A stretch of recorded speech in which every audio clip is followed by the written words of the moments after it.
এখন যে বাড়িতে ঢুকছি, ঠিক যে রুমটায় ঢুকছি, সেই রুমটা, সেই বাড়িটা গোটা ভারতবর্ষকে চিনিয়েছিল। পশ্চিমবাংলা পাল্টে যাচ্ছে, পশ্চিমবাংলা পাল্টে যাচ্ছে। আমি আছি শান্তিকুঞ্জে। শান্তিকুঞ্জ শিশির অধিকারী, শুভেন্দু অধিকারী, সৌমেন্দু অধিকারী, দিব্যেন্দু অধিকারী, একের পর এক অধিকারী। সেই অধিকারী ফ্যামিলি, যে গোটা একটা সময় বলা হতো পূর্ব মেদিনীপুর অধিকারীদের, কিন্তু এই অধিকারী ফ্যামিলিরা পরে বলল বাংলায় যে বদল আনা হচ্ছে, সেই বদলটায় এই অধিকারী ফ্যামিলি আনার জন্য ভাগীরথের ভূমিকা নিচ্ছে। আমরা যার সঙ্গে কথা বলবো তাকে গোটা বাংলা চেনেন, শিশির অধিকারী। সেই শিশির অধিকারীর সঙ্গে কথা বলবো, জানবো সেই নন্দীগ্রামের কথা।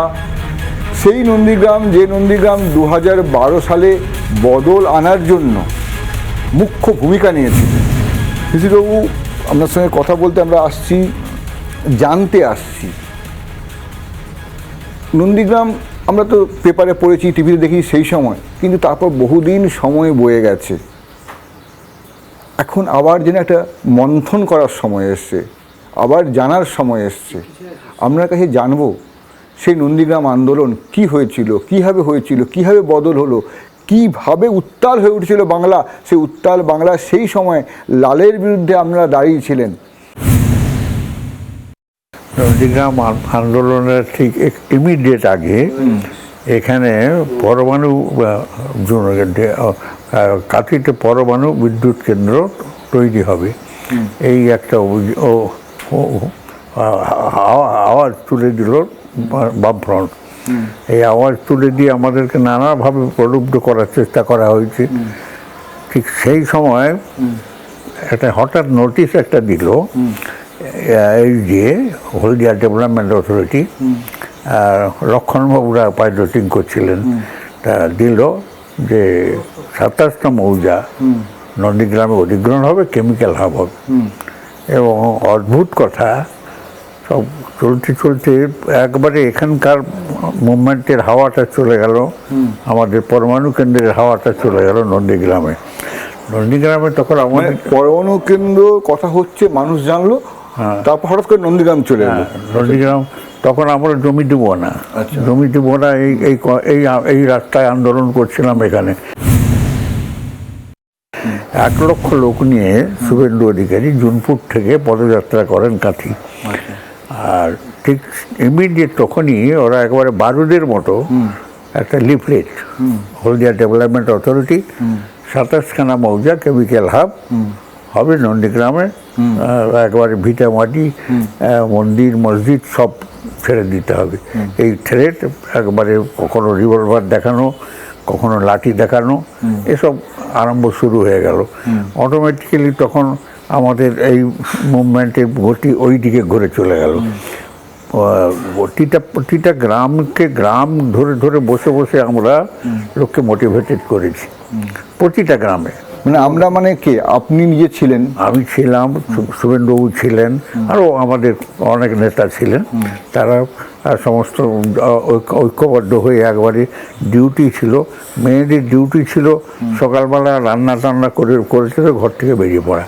মানে সকালবেলা রান্না করে তারা ঘর থেকে বেরিয়ে যাবে? হ্যাঁ, রান্না করে বেরিয়ে গেল, তারপর এক ফাঁকে ফিরে গিয়ে বিকেলের দিকে গিয়ে বাড়িতে খাওয়া দাওয়া করতে হবে, করে আবার বিকেলের মুভমেন্ট হবে।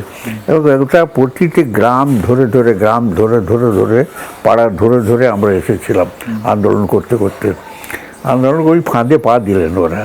আচ্ছা, হ্যাঁ, বলতে গেলে সিপিএম। হ্যাঁ, সিপিএম ওই ফাঁদে পা দিলেন এবং ওরা গুলি করলেন একটা জায়গায়, জানুয়ারি মাসে বোধ হয় 3-4 তারিখে বোধ হয় গুলি করলেন, এবং গুলিতে একজন মারা যায়। মারা যাওয়ার পরে একবারে স্ফুলিঙ্গের মতো গোটা মেদিনীপুর জেলা একবারে জ্বলতে আরম্ভ করলো।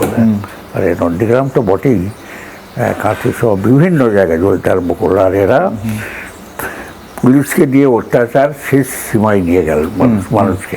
কাউকে অ্যারেস্ট করছে, কাউকে মিথ্যা কেস দিচ্ছে, পাড়াকে পাড়া ধরে লোকে যা অত্যাচারের ধাঁচা, ব্রিটিশ গভর্নমেন্ট, ব্রিটিশের যা ধাঁচ, সেই ধাঁচে এরা করতে আরম্ভ করলেন। আর মানুষকে বুঝাতে আরম্ভ করলেন যে একবারে এটা যেন মানে চীন বা রাশিয়া টাশিয়া হয়ে যাবে, এইরকম একটা ভাব। আর মানুষ, নন্দীগ্রামের মানুষ 42-এর মুভমেন্টে নন্দীগ্রামের মানুষ দারোগাকে পুড়িয়েছিল। 42-এ? হ্যাঁ, 42-তে। ঠিক তার ইমিডিয়েট আগে যারা স্বাধীনতা সংগ্রামী, সেই সময় ভূমি আন্দোলন সে সময় হয়েছে, অরিজিনাল ভূমি আন্দোলন কিন্তু সেই সময় হয়েছে। সেই সময় দারোগাকে খড়ের গাদার মধ্যে ঢুকিয়ে পুড়িয়ে দিয়েছিল 42 আন্দোলন। 42-এ। এসব ইতিহাস অনেক রকম আছে। এবং পরবর্তীকালে যত সিপিআই সিপিএম যত ছিল সবকে একত্রিত করে, এসইউসি সবকে আমরা একত্রিত করে আমরা আহ্বান করে আসুন একবার পতাকা ছেড়ে দিয়ে আন্দোলনটা শুরু করি। মানে নন্দীগ্রামে? হ্যাঁ, নন্দীগ্রাম। মানে আমি 42-এর যে আন্দোলন, সেই স্মৃতিটা নিয়ে, সেটাকে মাথায় রেখে আমরা এটা রিফ্লেকশন করি এবং গ্রামের পর গ্রাম একবার ঐক্যবদ্ধ হয়ে আন্দোলন শুরু করে। আন্দোলন এমন একটা পর্যায়ে যায়, আমার মনে আছে 6টা বাচ্চা, মুসলিম 6টা মা প্রসূতি, 6টা বাচ্চার জন্ম দেন সেই সময়। 6টা বাচ্চার নামই শুভেন্দু রাখা হয়। 6টা ছেলের নাম শুভেন্দু? মুসলিম বাড়ি ছেলেদের শুভেন্দু রাখে। এবং অনেক ইতিহাস আছে। মুভমেন্ট এখন নন পলিটিক্যাল ওয়েতে চলছে, তখন ওনার কালীঘাটে মনে হলো বসে যে হাতের বাইরে চলে গেল। মমতা বন্দ্যোপাধ্যায় এখানে এসেছিলেন? উনি মনে মনে ভাবলেন যে বোধহয় সব চলে গেল, এরা তো আন্দোলন করে হিরো হয়ে যাবে, তত আমাকে ঢুকতে হবে। তা তিনি আমাকে দেখে বলেন, তাহলে কীভাবে, এই তো সব হাতের বাইরে চলে যাচ্ছি, পঞ্চায়েত ইলেকশন আছে, অমুক আছে, সব এ করতে হবে সে করতে হবে। আমি বললাম যে দেখো, কোনো চিন্তার কোনো কারণ নেই, যা ইলেকশন হবে আমরা বুঝিয়ে নেবো। মমতাকে বললেন? মমতাকে আমরা বললাম না, আমি যাবো। যাবেন নিশ্চয়ই যাবেন, প্রোগ্রাম করে দেবো আমরা। পরপর প্রোগ্রাম করতে আরম্ভ করার আগে উনি লাফাতে আরম্ভ করলেন। এসইউসির সঙ্গে সখ্যতা একটা বেশি ছিল ওনার। রং ইন্টারপ্রিটেশন দিয়ে ওরা নিজেদেরকে হিরো করতে চাইল, এবং তিনি ওইটাকে নিয়ে মাঝে মাঝে মাথা গরম করতেন। রাজবাগান থেকে সমস্ত ফোর্সকে নিয়ে এসেছিলেন, যত রকম আর্ম ফোর্স পশ্চিমবাংলা থাকে তাকে এনেছিলেন। এবং এদের যে সেকেন্ড গ্রুপ, মারপিট করার গ্রুপ, একবার আপ টু দার্জিলিং থেকে সমস্ত যোদ্ধা সব নিয়ে এসেছিলেন, দার্জিলিং, জলপাইগুড়ি থেকে। এসব চেহারা দেখলেই যে কোনো মানুষ ভয় পাবে। এবং সেসব ঘটে গেল ওই মানুষের রেজিস্ট্যান্সের কাছে। মানে মানুষরা আটকে দিল, দাঁড়াতে পারলো না। সিপিএম চেষ্টা করেছিল বাইরে থেকে লোক নিয়ে। হ্যাঁ, বাইরে চেষ্টা করেছে, লোকজন এনেছে বাইরের থেকে। এবং মারদাঙ্গা দেখলেই লোকে ভয় কাঁপতে আরম্ভ করবে, এরকম সব চেহারা লোক, সন্ধ্যাগন্ডা। হ্যাঁ, একবার সন্ধ্যাগন্ডা সব। এবং পুরা মাত্রায় ওরা একবারে থ্রেট করা, বন্দুক দেখানো, ওরবার দেখানো, তাদের একবারে বাড়িতে গিয়ে আন্ডারটেকিং লিখে নেওয়া, জমি আমরা দেবো, এসব করতে আরম্ভ করলেন। কোনো কিছু লাভ হয়নি। তখন মমতা ব্যানার্জি এসেছেন এখানে, এই বাড়িতেই এসেছেন, বারে গেছেন সেখানে। উনি বলেন, আমি যে চেয়ারটায় বসে আছি এখানে মমতা ব্যানার্জি বসে, আপনি যেখানে বসে আছেন ওইখানে উনি বসতেন। আমি যেখানে বসে আছি সেখানে মমতা বন্দ্যোপাধ্যায় ছিলেন, আপনি যেখানে বসে আছেন মমতা বন্দ্যোপাধ্যায়, আর আপনি এখানে? আমি এখানে। আলোচনা চলছে। ও পাশে শুভেন্দু, কখনো শুভেন্দু আর কখনো দিব্যেন্দু, এরা আসতো, কথা বলতো। এমনও দিন গেছে আমাদের উঠে পালিয়ে যেতে হচ্ছে। পালিয়ে যেতে অনেক কারণ নন্দীগ্রামের অস্ত্র ব্যবহার হয়েছে। আন্দোলন যদি আপনার শর্ট হয়, পুলিশ কিন্তু আপনাকে সাহায্য করে। লাটবাগানের যেসব ছেলেরা এসেছিল পুলিশ, তারা আমাদেরকে সাহায্য করে। তখন আমাদের কাছে কোনো অস্ত্র ছিল না, টোটা ছিল না, বন্দুক ছিল না। এক দিন 7,000-8,000 লোক ঘর ছাড়া হয়ে গেছে। এবং নন্দীগ্রাম হাই স্কুল থেকে কলেজ, মিউনিসিপ্যালিটির পায়খানা পরিষ্কার করার গাড়ি কনস্ট্যান্ট ওখানে দাঁড়িয়ে থাকতো। এবং শয় মানুষ ঘর ছাড়া হতো। এবং সেই সব মানুষ ঘর ছাড়া হতো, তাদের খাওয়াতে হতো।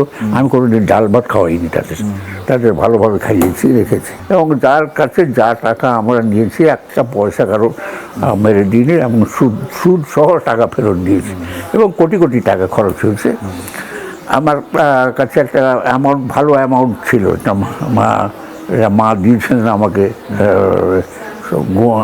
রূপোর কয়েন, কয়েন সব বিক্রি করে দিয়েছি। আমার সেই মায়ের দেওয়া রূপোর কয়েন সব সমস্ত এভরিথিং বিক্রি দিয়ে, শুধু তাই না, আমি বিয়ে করেছিলাম 67 সালে, 67 ভরি সোনা ছিল আমার বিয়ে। পরবর্তীকালে আমার শালি থাকে এখানে, এসে শালি সামনের ঘর শ্বশুর থাকতেন, শালি থাকতেন, তাদের যা ছিল সমস্ত বেঁচে টেচে দিয়ে আমি বলেছিলাম যে পরে আমি পারলে ফেরত নেবো, আপনি আমার এগুলো নিয়ে নেন। এসব নন্দীগ্রামের জন্য আপনার ঘরের সব টাকা গেছে, সমস্ত টাকা সোনা গেছে, মায়ের দেওয়া রূপোর কয়েন গেছে, এবং আমি যতটুকু সম্বল যা জোগাড় করেছিলাম সমস্ত আন্দোলনের পিছনে চলে গেছে, কোনো অসুবিধা নেই। এবং লোকের এখানকার ওই আনাজ বাজারে আনাজের দোকানদার, চালের দোকানদার, আমাদের কোনো লিডার চাল ইত্যাদি কিছু সাহায্য করেছেন, কিন্তু এতে হিউজ অ্যামাউন্ট খরচ করতে হয়েছে। মানে লাল বাগানের মানে সব রাইফেলধারী সব বন্দুকের সঙ্গে সমান তালে করতে হয়েছে। এবং যেটা খুব গোপনীয় কথা আপনাকে বলি, যে এই যারা রান্না করতো, আমরা সেই রান্নার মেয়েরাই ছিল আমাদের সোর্স। কীরকম সোর্স? তারা আনাজের খোসা নিয়ে যেত, আনাজের খোসার ভিতর দিয়ে আমরা ওদের ব্যবহৃত খোলগুলো সব পেয়ে যেতাম। এরা অনেক ঘেরবার চেষ্টা করেছেন অনেক দিক দিয়ে, কোনো দিক দিয়ে পারেননি ঘেরতে। তা এমনকি শুভেন্দুকে মিথ্যা কেস জড়িয়ে দেওয়ার একটা দারোগা হার্ট হয়ে মারা গেল, সেই কেসে শুভেন্দুকে জড়িয়ে দেওয়ারও চেষ্টা করা হয়েছিল দিল্লিতে। আমি নাম বলবো না, একজন ভালো এ ক্লাস পলিটিশিয়ান তখন এটাকে রক্ষা করে দেন কংগ্রেসের। একটা রীতিমতো যুদ্ধ যাকে বলে, সরকার ভার্সেস তার যুদ্ধ, বিভিন্ন রাষ্ট্রে হতে ভিয়েতনাম একই জিনিস হয়েছে। এবং এরা আমাদের সঙ্গে পারেনি মানে আমি ওকে বলেছিলাম, উনি আমাকে বলছিলেন না যুদ্ধ করবো না, সব জায়গায় আমরা হেরে গেছি, আমরা এখানে আমি জিতবো। মানে আপনি একটা মিলিটারি কমান্ডার একবারে। এটা তো এই যেটা আজকে আপনার রাজ্যসভায় যে দারোগাটাকে দিল পুলিশের অফিসার রাজীব তখন ওই ভবনে বসে, আলিপুরে বোধহয় ওই কি ভবনটা আছে পুলিশদের, সিআইডি ভবানী ভবনে বসতেন। আর ওর কাছাকাছি কোনো একটা লোক ছিল, যে লোকটা আমাদের সঙ্গে সম্পর্ক খুব ভালো ছিল। তা সে রাজীব যা কমেন্ট পাস করতো, যা ইনস্ট্রাকশন পাস করতো রাজীব, সেটা আমাদেরকে নিচে নেমে গিয়ে পিসিও থেকে বলে দিত, পিসিও থেকে নিজের ফোন ব্যবহার করতেন না, বলে দিতেন। মানে আপনার একটা গোয়েন্দা বিভাগ ছিল, একবার মিলিটারি বিভাগ ছিল, মানে টোটাল ওয়ার। হ্যাঁ, এই তো আমাকে তো রীতিমতো এদের সঙ্গে লড়াই করতে হয়েছে রেগুলারলি। সাঁতার 6টা লোককে বেঁধে ধারে হাত পা বেঁধে দিয়ে দিয়েছে, বেঁধে পেছনের দিকে রেখেছে, ডুম করে ছেড়ে দিল, কাঁ করে একটা আওয়াজ উঠলো, চলে গেল। কত জমি লুট করেছে, কত মানুষ, গাড়ি অ্যাক্সিডেন্ট হয়েছে তার বাড়িতে, অ্যাক্সিডেন্ট রোগীকে নিয়ে ফেলে দিয়েছে, মারা গেছে যে তাকে ফেলে দিয়েছে, যে টাকা আদায় করেছে, কত কাণ্ড করেছে। অত্যাচার তো খুব কম করে, চূড়ান্ত অত্যাচার করেছে। সে অত্যাচারের রিটালিয়েশন সমানভাবে আমরা করেছি, আমরা দাঁড়াতে পারিনি। আর পাড়াকে পাড়া ধরে আমরা মিটিং করতাম। ওনাকে বললাম, অ্যাসেম্বলিতে আমি তখন মেম্বার, সূর্যবাবু বললেন, বাবু আপনি তো জানেন না ওটা হুগলা চাষ হয়, ওখানে অন্য কিছু হয় না, কেন নিয়ে কেন আপনারা দরদাম করছেন, কিছু করার দরকার। আমি বললাম, তোমার বুদ্ধবাবু বসে আছেন, বুদ্ধবাবুকে বললাম, আমার সম্পর্ক ছিল সবই, আমি কথাবার্তা ভালো বলতেন উনি। আমি বললাম যে আপনাকে নন্দীগ্রামে যতক্ষণ আমি না ডুবাতে পারছি ততক্ষণ আর আমি আসবো না বিধানসভায়। সেই চলে এসেছিলাম, একবারে ডুবিয়ে দেওয়ার পরে আমি গেছি দেখা করতে বলেছি। তিনি নমস্কার করলেন, ভালো মানুষ, নমস্কার করলেন। আমি নমস্কার করে, কী হলো, নন্দীগ্রাম কী বললো, ও আচ্ছা সূর্য অস্ত গেল না উদয় হলো। হ্যাঁ, সেই দিনকে মমতা ব্যানার্জি কোলাঘাটের কাছে বলেছে যে সূর্য উদয় হবে, সেই সিন শুনলে আপনি অবাক হয়ে যাবেন। হলো বললেন সূর্যোদয় হয়েছে। ও আসছে কলকাতা থেকে, অতুল ড্রাইভার আর জল শোভন আসছে, আমি কোলাঘাটে অপেক্ষা করছি, ওকে নিয়ে আসবো। এসে বলছে, আমাকে বলছে আমি যাবো না। আমি কেন? না, সূর্যোদয় হয়েছে, আমাকে সকলে বলছে, সব লাল ফ্লাগ উঠে গেছে, আর আমি তার মধ্যে যাবো না। যে গাড়ি ঘোরাচ্ছি, তাই আমি স্টিয়ারিংটা ধরে গেলাম। স্টিয়ারিংটা ধরে বললাম, অতুল আমি যা বলবো তাই করবে, আর তুমি চুপ করে বসে থাকো। একবার খুব চোখ রাঙিয়ে একবার, আর কোনো কথা বলেনি, গাড়ি ঘোরালেন। তা হাত ধরে টেনে নিয়ে এসেছিলাম, সেদিন তো পালিয়ে যেত। এখন বড় বড় কথা বলছি, নন্দীগ্রাম আমি করেছি, আমি মুখ করেছি, তমুক করেছি, সব মিথ্যা কথা। সিপিএম গুলি করছে, আমাদের আগের গাড়ি আছে শুভেন্দুর গাড়ি, শুভেন্দুর গাড়িকে টার্গেট করে গুলি ছুঁড়লো, ওই টেকালি ব্রিজের কাছাকাছি ছুড়লো। সেই গুলিটা এসে আমার গাড়ির, যাতে আমি এবং মমতা ছিলাম, আমাদের পাদানিতে পড়লো, শুভেন্দুকে লাগলো না। টার্গেট করে প্রথমে ছিল শুভেন্দুর গাড়ি, প্রথম শুভেন্দু, তারপরে আমার গাড়ি, সেই গাড়িতে মমতা। আচ্ছা, কে ছিল সামনে? কে ছিল? মমতা না আপনি ছিলেন? না, আমি সাইডে বসছি, ওকে সাইডে বসতে দিইনি। টোটা একটা পড়লো আমার গাড়ি পাদানিতে। আমার মারুতি জিপসি ছিল, না বলেরো গাড়ি। তা ওরা জানে যে শুভেন্দুকে লেগে গেছে, শুভেন্দু মারা গেছে। আমার মারুতি জিপসি গাড়ি একটা ছিল, খুব ইতিহাস প্রসিদ্ধ যুদ্ধ। সভাধিপতি ছিল আমাদের, নামটা হচ্ছে ভুলে যাচ্ছি, বেটে মতো লোকটা সভাধিপতি ছিল, খুব প্রেস ফ্রেন্ড ছিল। প্রেসদের সব ফলের জুস টুস খাওয়াতো, করতো। বলছে বসুন না, একটা ভালো খবর পাবেন এখন। ও বলছে মানে সব জানে ম্যাডাম? হ্যাঁ, ওরা প্ল্যান করেছে সব। শুভেন্দু যাচ্ছে, মারুতি জিপসি গাড়ি আমার, হ্যাঁ, কপাল জোর আমার জিপসি গাড়িতে বসে যাচ্ছে আর কি। ড্রাইভার ও নিজে, আর কেউ নেই সঙ্গে। সেই জিপসি গাড়ি ওকে ঘিরে দিল, কাঠ টেলে পেরিয়ে দিল। ও কাঠ পেরিয়ে দুবার তিনবার যাওয়ার চেষ্টা করলো, তাহলে পারলো না, সোজা মাঠে নেমে চলে গেল।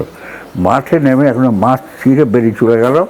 একবার একটা পাড়ায় উঠলো গিয়ে, সে পাড়াতে আমাদেরই লোক বেশি, চিনতে পেরে গেছে।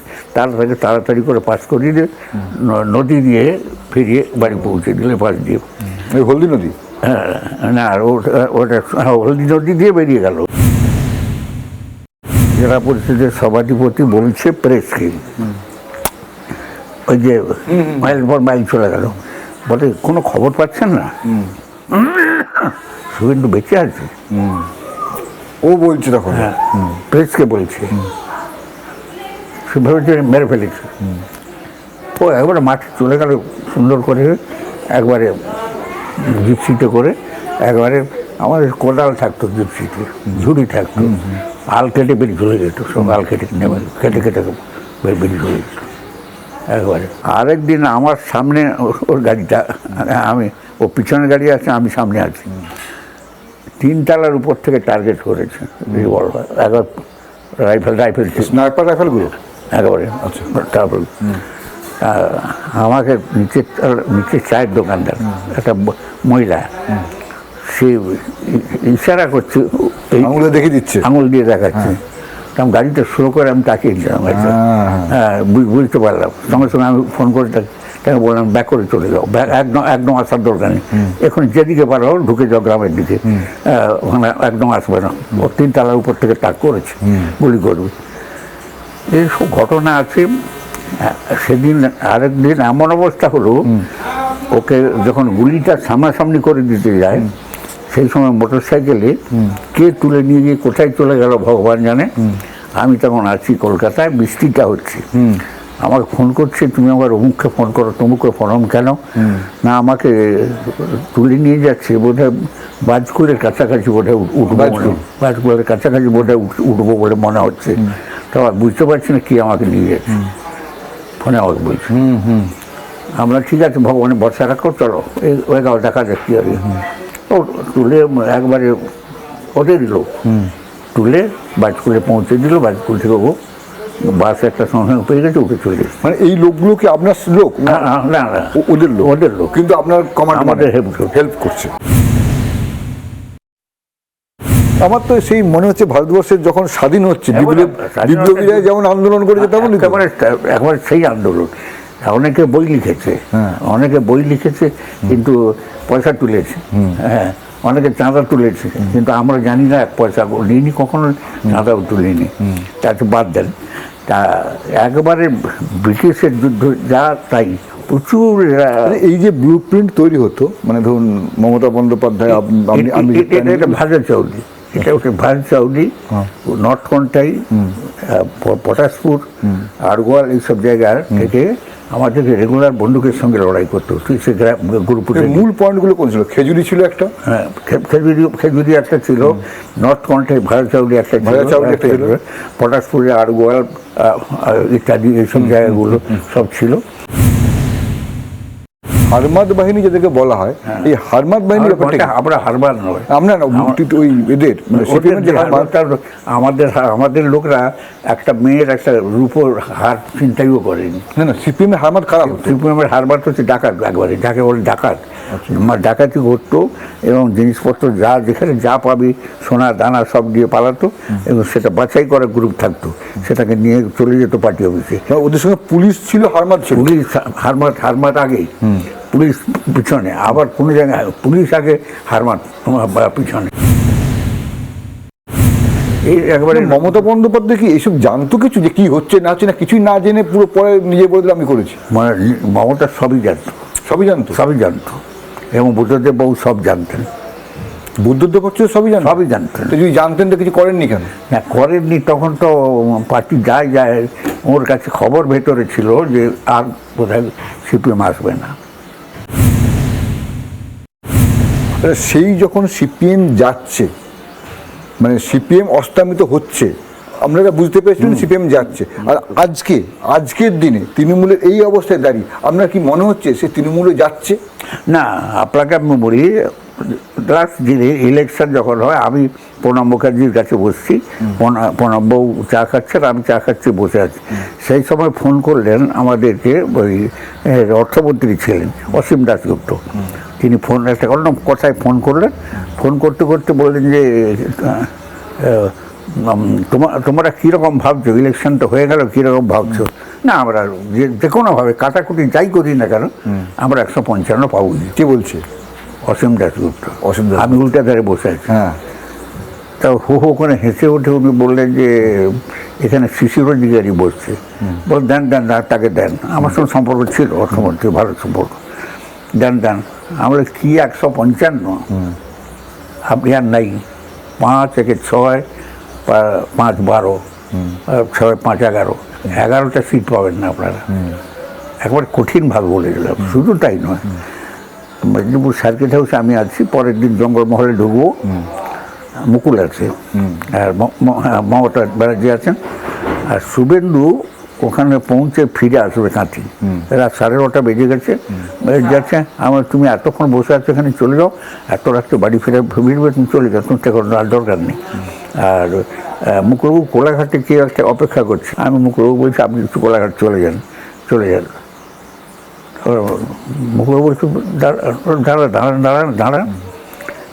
এই অঙ্ক চলছে ওর দুজনের, উইথ কংগ্রেস, উইদাউট কংগ্রেস, এই দুজনের অঙ্ক চলছে। তা আমি ওকে বললাম যে উইথ কংগ্রেস ও উইদাউট কংগ্রেস যাই হোক না কেন, আমরা 180 পেরিয়ে যাবো, তৃণমূল এককভাবে যাবে 180।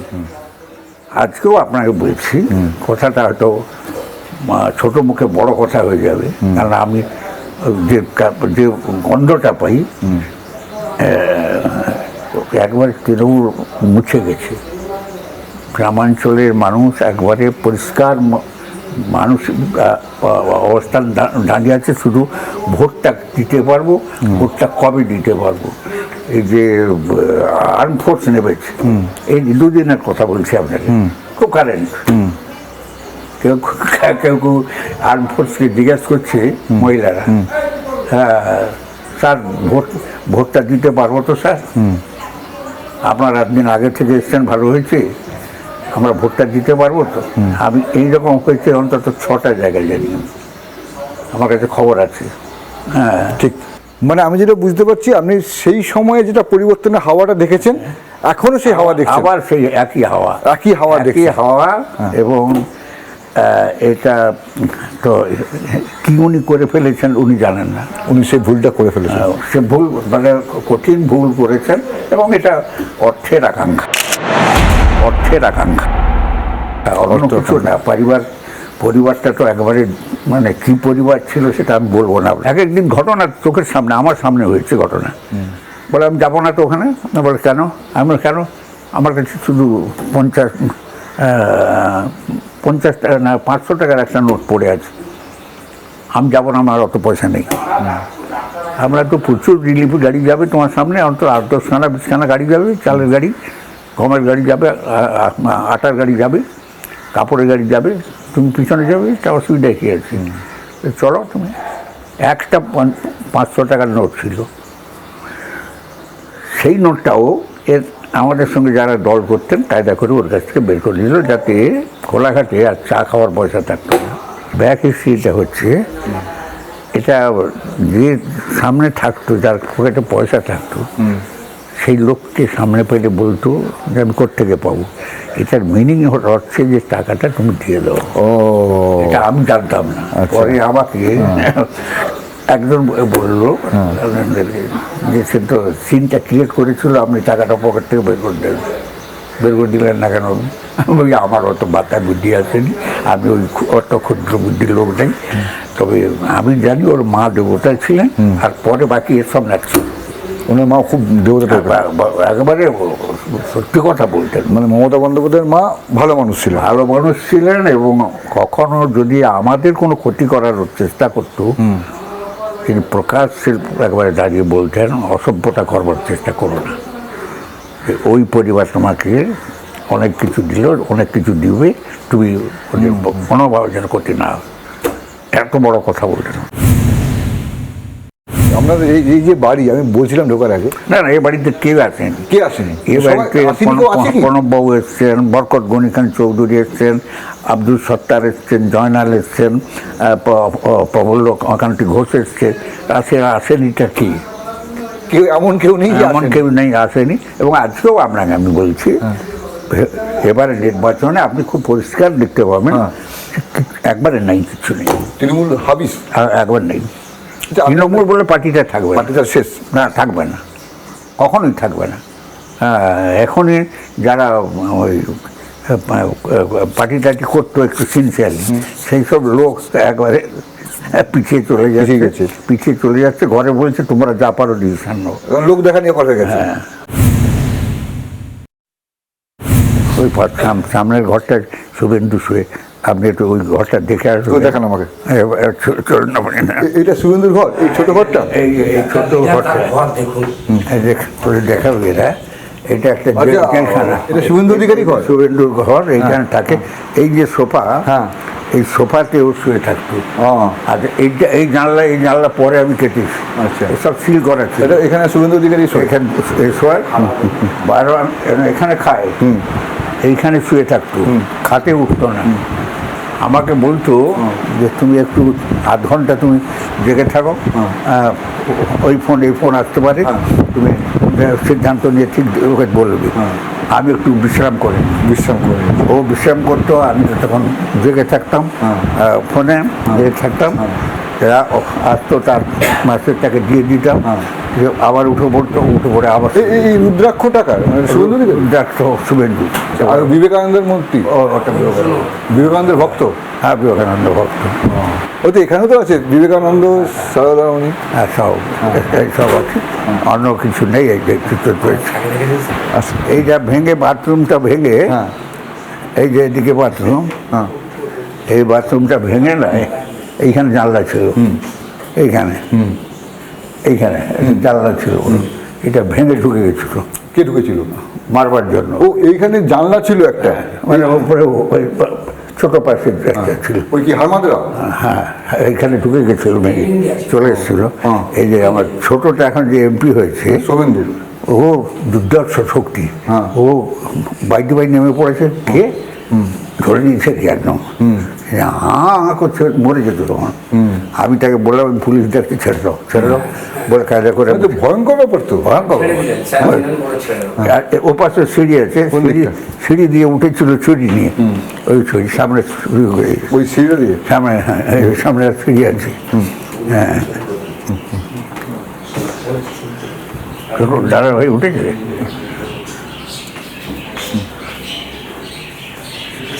এইটা তার অফিস টফিস বসে, এখানে গাড়ি জমানো, এই সিঁড়ি, এই সিঁড়ি দিয়ে উঠে চলে এসেছিল অত দূর, অদূর চলে এসেছিল সিঁড়ি।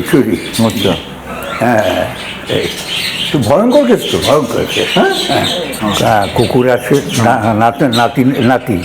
নাতি বড় কুকুর একটা আছে। সে আবার সে কুকুরের ইতিহাস অনেক আছে, কুকুরের ইতিহাস অনেক আছে।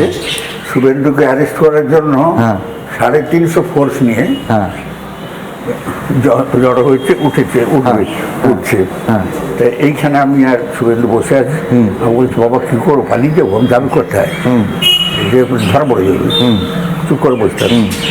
আমি অ্যালসেশিয়ান কুকুরটা, এত বড় কুকুরটা, হ্যাঁ, ওইটাকে নিয়ে গিয়ে আমি ওই পাশে সিঁড়ি দিয়ে ওরা ঢুকছে, আমি অ্যালসেশিয়ান কুকুরটাকে একটা করে ছেড়ে দিল, আর লম্বা দারোগা সব খায়, সব উল্টে পড়ে যাচ্ছে ওর কুকুরটা, হ্যাঁ, বুকে চেপে গেছে নাকি একেবারে। কাজ শেষ পালিয়ে গেল। 350 ফুট। হ্যাঁ, আমার এখানে বসে হাঁটছি, আমরা ভাগটা খায় খারাপ। আর এলো এটা। আপনি তো দেশটা সরকার বদলে দিলেন, মানে বামফ্রন্ট থেকে তৃণমূল। এবার যে কথাটা বলছেন, এবার আপনি যে শুভেন্দু তৃণমূলটাকে বদলে নতুন সরকার আনার কথা আমার বলছেন। যে জীবনের, আমি এখন সব মিটিংয়ে গিয়ে বলছি, হাত জোর করে, গর্ববস্ত্র গামছা কাঁধে দিয়ে বলছি যে জীবনে একটা বড় ভুল করেছিলাম, এর পিছনে আপনাদেরকে অনুরোধ করে নিয়ে গেছি, আমিও গেছি। এত বড় ডাকাতি আর বোধহয় এর আগে হয়েছে কিনা পশ্চিমবাংলা আমি জানি না, এবং ভারতবর্ষে কোনো নেতা করেছে বলে আমার মনে হয় না। মানে আপনি বলছেন মমতা বন্দ্যোপাধ্যায়কে যে সরকার আনার ব্যাপারটায় আপনি ভূমিকা নিয়েছিলেন, সেটা ভুল, এবং আমি মানুষের কাছে গর্ববস্ত্র হয়ে আমি ক্ষমা চাই, হ্যাঁ, এবং তাদেরকে বলি একটা টার্ম অন্তত আমাকে ভারতীয় জনতা পার্টিকে মোদিজির নেতৃত্বে বাংলার সরকারটা গঠন করুন।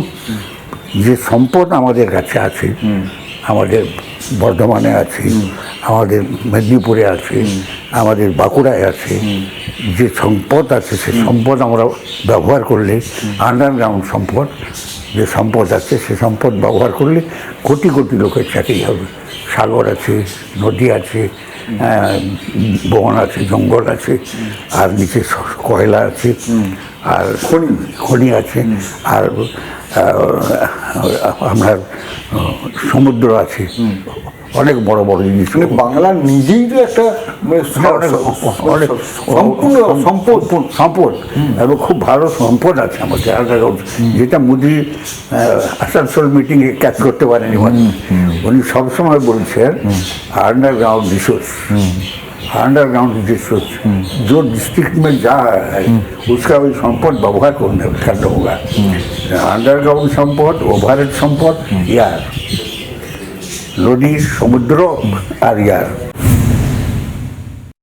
মানে আপনি একটা নতুন বাংলার স্বপ্ন দেখছেন, যে স্বপ্নটা আপনি, আমার কাছে ভালো ম্যাপ আছে। আজকে একজন মানে এনার বয়স 88, যিনি স্বাধীনতা পর যখন ভারত তৈরি হয়েছে তার আগে ওনার জন্ম, তিনি স্বাধীনতা আন্দোলনের সময় বালক ছিলেন, তাই তো? হ্যাঁ, ভালো।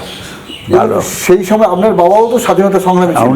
উনি 32 বছর উনি প্রেসিডেন্ট ছিলেন, এবং মেনলি উনি একেবারে ঋষি অরবিন্দের ভক্ত, সুভাষচন্দ্র, আর কিছু বোঝেন না, এবং ধর্ম আরও সেই রক্তই বইছে। এবং আমরা জানি কতটা যাব, 6 পা যাবো না 8 পা যাবো, আবার 8 পার পরে পিছাবো 3 পা, এটা আমরা জানি।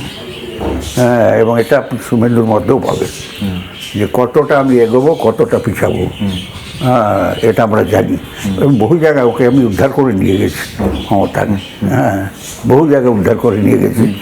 এসব শিক্ষা আমার ছিল বলে আমি আপনাকে বলছি, একেবারে একটা জঘন্যতম অপরাধ। আমি যেতে চাইনি, এইখানে ওই ঘুমায় ওইখানে উঠে আমাকে বলছে একদিন যে সব পালিয়ে গেছে, তুমি না করছো কেন? আমরা না মানে আপনি তৃণমূল ছাড়তে চাননি? না, কংগ্রেস ছাড়তে চাই। কংগ্রেস ছাড়তে চান না, কংগ্রেস ছাড়তে চাইনি। তখন আমার মনে মাঝে মাঝে হতো যে আমরা নিজেরাই তো পারি, একটা পার্টি তৈরি করতে। হ্যাঁ, হোয়াই শ্যালো এইরকম, এটা মনের মধ্যে বার করতো, বুঝলেন না? এখন লোকের কাছে মিটিং ডাইরেক্ট বলছি, বহু সাহায্য করেছেন আপনারা আমাকে, বহু রকম দিয়েছেন। আমার গোটা পরিবার আজকে এমএলএ এমপি হয়েছে, মন্ত্রী হয়েছে, সব আপনাদের আশীর্বাদে হয়েছে। একটা ভুল জীবনে করে ফেলেছি ওকে সাহায্য করতে যাওয়াটা। মেদিনীপুরের জঙ্গলমহলে আমরা যাব। আমি আছি রাত্রে সার্কিট হাউসে, বকুল আছে, উনি আছেন। উনি লঙ্কা কোনোদিন খেতেন না। হ্যাঁ, লঙ্কার গল্পটা কি? কোনোদিন লঙ্কা খেতেন না। সেদিন 6টা লঙ্কা খেয়েছেন। এবং মুকুল বারবারে বলেছে মুকুলকে, সিদ্ধা কি বলেছে, উইথ কংগ্রেস উইদাউট কংগ্রেস। এটা মুকুল হিসাব দিয়েছে 132। আমি বলেছি উইথ কংগ্রেস, নো কংগ্রেস, সঙ্গে তৃণমূল ওভারহুইলিং মেজরিটিতে আসবে এবং 140-42 থেকে অনেক বেশি উপরে উঠতে পারে। লঙ্কা খেয়ে যাচ্ছে, 6টা লঙ্কা পরপর খেল, 6টা লঙ্কা। মানে আপনার কথা শুনে এমন হয়েছে ও কোনো কিছু ভাবতে পারছে না। না, লঙ্কা যে খাচ্ছে সেটা বোধটাও চলে গেছে, ওই কথাটাতে ভাবতে পারে। আরো লঙ্কা দাও একটা। মুকুল ছুটছে লঙ্কা, রান্না করতে গেলে লঙ্কা আনছে, সার্কিট হাউসে, মেদিনীপুর সার্কিট হাউসে। তা আমি মানে মমতা বন্দ্যোপাধ্যায় এমনি লঙ্কা খায় না? না, একদম লঙ্কা টাচই করতো না। সেদিন 6টা লঙ্কা খেয়েছে পরপর। সে মুকুল শুধু রান্নাঘরে ছুটছে লঙ্কা আনতে। হ্যাঁ, এই ছিল অবস্থান। কখনো উনি বিশ্বাস করেননি। আমি জানতাম মানুষের পালস, আমি বুঝতাম। আমি বুঝেছিলাম যে আমরা এইবারে ফিরবো, আর কোনো রাস্তা নেই। বহু ইতিহাস আছে, বহু কাণ্ড আছে, তো বলে লাভ কিছু নেই। এই চোর ডাকাত কি, এদের কথা মানে কল্পনাও করতে পারা যায় না যে এইভাবে মানুষের টাকা নিয়েছে। ভাইপো, পিসি ভাইপো কথা হচ্ছে, দিয়ে নিয়ে কথা হচ্ছে, এসব মানে বলে এই তো এইবার তো যে ঘটনাগুলো ঘটছে, একের পর এক ঘটনা, সব তো মমতার বিপক্ষে যাচ্ছে, সব কিছু তো মমতার বিপক্ষে। ইতিহাস বললে অনেক ইতিহাস। না, আমরা তো মানে গোটা ইতিহাসটাই তো আমি মানে গোটা আমি যা শুনলাম, যা বুঝতে পারছি।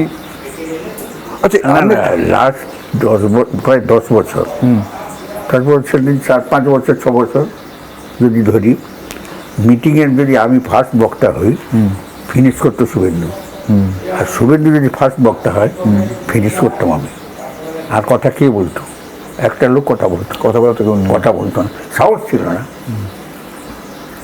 হ্যাঁ, সেই লালকৃষ্ণ আদবানি আসছে মোদি অফিসে, কথা হতো যে সুব্রত বলছে ওটা কেউ বলতে পারবে না, তুমি ওকে বলো, তুমি ওকে বলো, আমরা কেউ বলতে পারবো না। কিরকম উলুধ্বনি দিবে।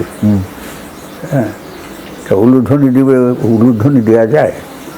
হ্যাঁ, এইরকম অবস্থায় লালকৃষ্ণ আদবানি অফিসে আসছেন। আমরা সব গভর্নমেন্ট আছো, তোমরা উলুধ্বনি দিতে বলেছো মেয়েদেরকে, যাও আমি দেখে নেবো। তারপরে আমি এবারে উলুধ্বনি হবে, হোক, মাটা বলছে হোক, ওটা হোক। না, নন্দীগ্রাম তো আপনার মানে প্রতিটা ঘাস চেনে আপনার মানে ধরুন সঙ্গে আছে আপনার সৌগত বাবু, এটা বীরপুত্র এরা। এই সৌগত বাবু যিনি তথাগত দাদা ভাই, তারপর এক জায়গায় চারদিক দিকে আমাদের ঘিরে ফেলেছে, ঘিরে ফেলে বন্দুকের আওয়াজ হচ্ছে, আওয়াজ এরা কাঁপতে আরম্ভ করেছে। সৌগত বুদ্ধদেব বাবুকে ফোন করছে, হ্যাঁ, বলে আমি ডলির স্বামী বলছি সৌগত। ডলি মানে চার টেস্টার ছিল যে, টেস্টার সৌগত স্ত্রী স্বামী কথা, এইটা একটা রেফারেন্স বউ, নিজের রেফারেন্স না বলছে এরকম আপনাদের লোকরা বন্দুকের আওয়াজ করছে, আমরা সব চারধার থেকে আওয়াজ হচ্ছে, আমরা এখানে ফাঁকায় কী করে আমরা পুলিশকে বলুন একটু সাহায্য করতে, আমাদেরকে যেন বের করে নিয়ে যান। আমার দেখছেন কেন আপনি? হ্যাঁ, শুনলো বলেছি যা আবার হয়ে গেছে, ছেড়ে দেন, আমাদের বের করে নিয়ে যান। তারপরে আমি রাস্তা দেখে ঠিক বের করে নিয়ে চলে এলাম। গাড়ি আমি চলে গেছি ধরুন কালভার্টের উপর দিয়ে, সুন্দর কালভার্ট আছে, ঠিক আছে সব, আসছি যখন ভেঙে উড়িয়ে নিয়েছে। আমার মারুতি জিপসি উড়ে চলে গেল একদম তার উপর থেকে। ওটা কিছু নেই, ব্রিজটা কিছু নেই। কত কাণ্ড করেছে, সব কঠিন কাণ্ড সব করতে হয়েছে। এবং এটা রীতিমতো একদম মানে একবার যুদ্ধ করতে হয়েছে, যে যুদ্ধ সামনে দাঁড়াতে পারেনি গভর্নমেন্ট। এবং প্রচুর ভোট, বিশেষ করে লাটবাগানের ওই যখন ফিরে যাচ্ছে পুলিশ সব ফিরে যাচ্ছে, এই টাজকুলের কাছে নজলি থেকে বালতিতে করে কাদা তুলে গাড়িতে মারছে। আমাকে এখান থেকে ইনস্ট্রাকশন দিয়ে বলতে হলো খবরদার ওদের গায়ে হাত দিবে না, সেপলি বের করে দেওয়া। মানে গল্পের যে কথাগুলো বলছে, মানে এই শেষ হয় না, এই শুনতে শুনতে শুনতে শুনেই যাবো আমরা, কারণ এত ঘটনা, প্রতিটা ঘটনা আপনি যেভাবে বলছেন আমার নিজের মনে হচ্ছে কি যেন আমি সেখানটাই বসে আছি। কিন্তু তো আমাদের যা সময়, ওই সময়ই শেষ করতে হবে। এনার সঙ্গে আমরা আরও কথা বলবো আগামী দিনে। আপাতত এই পর্যন্ত।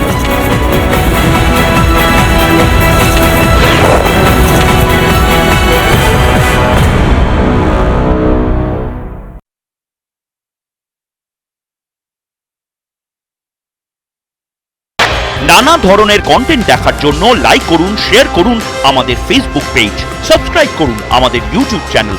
পাশাপাশি অন্যান্য ব্রেকিং নিউজের জন্য অবশ্যই চোখ রাখুন রিপাবলিক বাংলায়।